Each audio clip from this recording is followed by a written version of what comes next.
Pemirsa, himbauan PHDI untuk mematikan provider komunikasi berupa data seluler menuai pro dan kontra dari berbagai kalangan. Menurut pengamat pariwisata Dewa Rai Budiasa, PHDI sebaiknya melakukan pelarangan terhadap pengguna gadget pribadi dalam mengakses internet, bukan mematikan provider secara menyeluruh, termasuk bagi sektor pariwisata.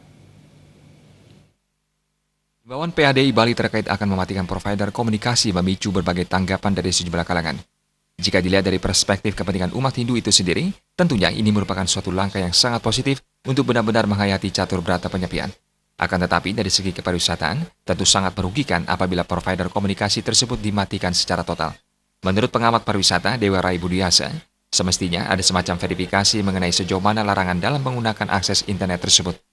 Pihaknya justru mendukung apabila PHDI melakukan pelarangan terhadap pengguna gadget pribadi dalam mengakses internet, bukan mematikan provider secara menyeluruh, termasuk bagi sektor pariwisata. Itu mestinya ada di sini sejenis verifikasi lah, sejauh mana larangan itu, apa saja, tidak membabi-buta begitu saja. Sama halnya dengan pesawat udara, itu kan memang ada pelarangan, tapi ketika ada emergensi, apakah dilarang juga? Kan juga tidak. PHDI dan institusi terkait juga harus memverifikasi bahwa penggunaan internet bagi pribadi-pribadi dalam gadget itu sendiri itu memang patut dilaksanakan pelarangan. Oleh karena itu bisa mengganggu kehusukan kita melaksanakan beberapa penyepian.